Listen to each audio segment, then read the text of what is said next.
Vamos conversar um pouquinho sobre a nossa experiência com o Tio, depois tem muita coisa para falar, Sim, porque, sim. infelizmente, eu sei muito da sua vida profissional maravilhosa. Cartão Verde, Juca, como é que o Cartão Verde entrou na sua vida? Então, Flavinho, o Cartão Verde entrou na minha vida porque o Armando Nogueira, né, que fazia com você e com o Trajano, deixou de fazer o programa. Teve lá uma... Foi por causa da viagem para a Copa Ele do Mundo? queria ir de primeira classe, ele era classe econômica para ele. Foi, ele ficou um pouco E ele bravo. ficou magoado. Estava acostumado com as mordomias da TV Globo durante 25 anos e tal. E ali me chamaram para ir. Quem era? O Marco Antônio Coelho? Era o Não, era o... Jovem Gui?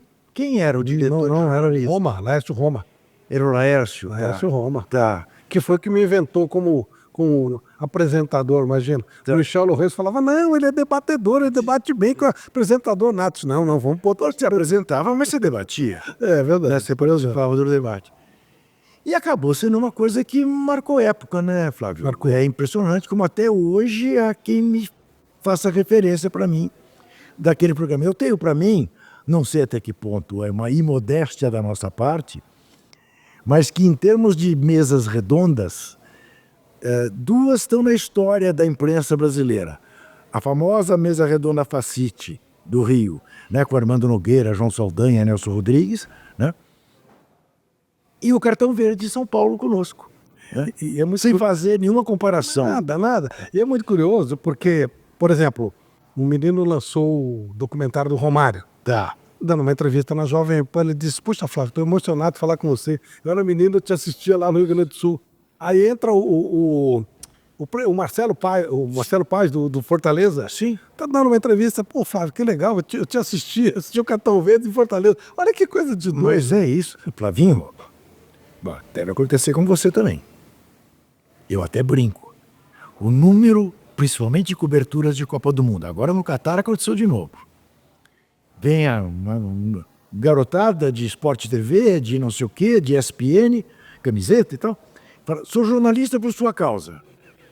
E eu digo, não me responsabilize por isso. Né? Arque com suas opções. E só suas não tem nada com isso. Mas é impressionante isso.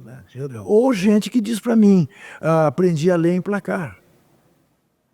É impressionante. Foi uma história muito bonita. É isso. O Mauro Betting diz isso.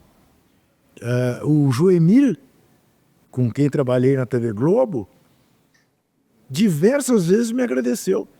Dizia, eu agradeço a revista que vocês faziam, porque o Mauro aprendeu a ler nela. E era uma revista bem muito agora que eu fiquei sabendo que ele virou jornalista por causa do placar, porque eu trabalho com essa mala, então eu não agradeço muito, não. Não, né? Tá certo.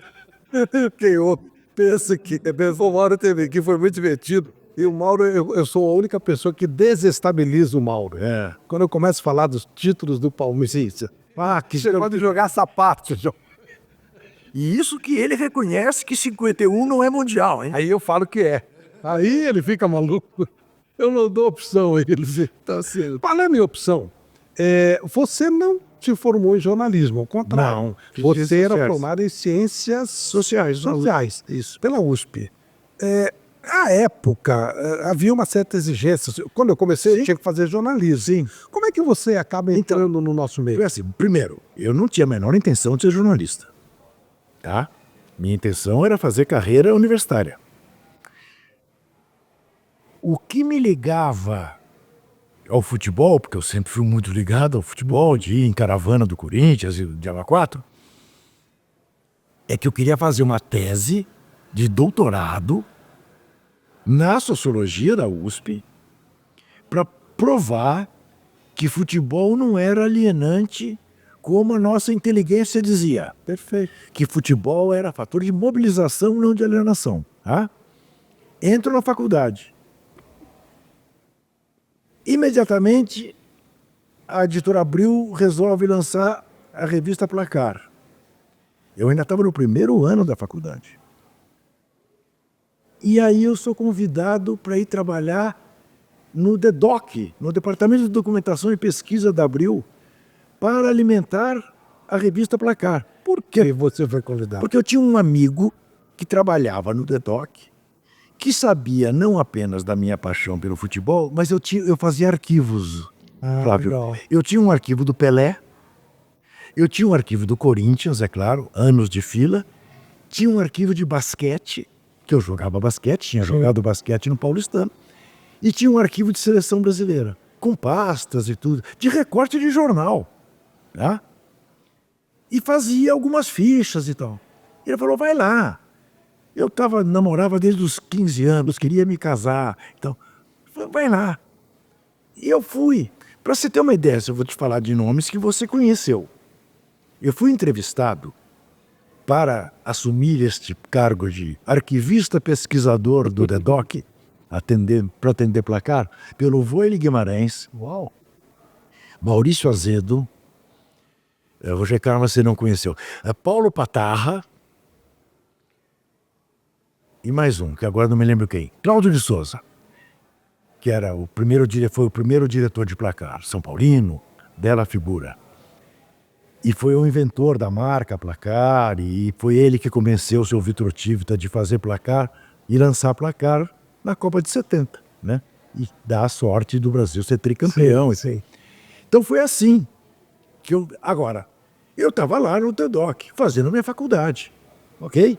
Você continuava sem querer ser jornalista? Sim, não tinha nenhuma exigência maior. Quando eu termino a faculdade, começo a fazer pós-graduação, Flávio, em política, com o professor Francisco Verfort, que depois veio a ser ministro da Cultura do Fernando Henrique Cardoso, e é um dos fundadores do PT.